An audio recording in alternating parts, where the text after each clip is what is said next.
As in life, periods of relative tranquility at the Abbey were interspersed by periods of great turmoil. One of these periods is the second half of the 1340s.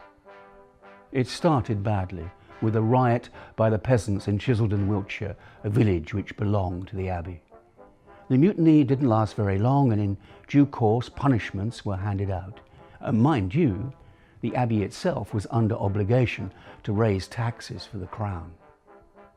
There were pressures all around, and 30 years later these all bubbled up in what was called the Peasants' Revolt, a very bloody affair and close to a revolution. What connects all these events together was the Black Death. This brutal and terrible plague arrived in England via Weymouth and soon made its way, probably up the River Itchen, to Winchester in the summer of 1348. It devastated the whole country, but Hampshire and Winchester in particular were badly affected. Our monks, who cared for the sick and dying, became infected and contracted the disease. Nearly half of our Abbey community died of the plague.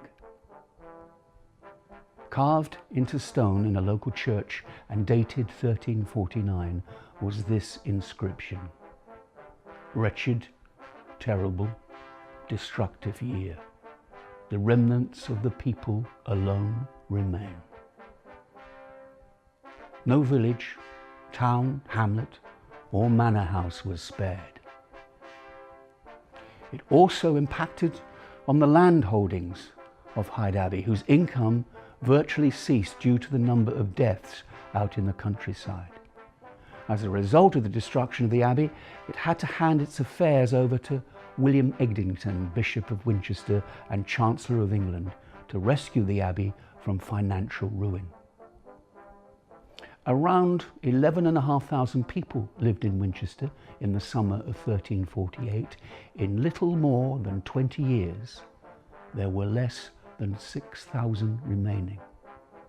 And it would take Winchester another 500 years to regain pre-plague levels of population.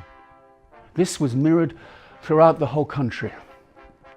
The shortage of available labour led to rising costs of goods, higher wages, and a real fear within the nobility of England that working people had a dangerous level of influence.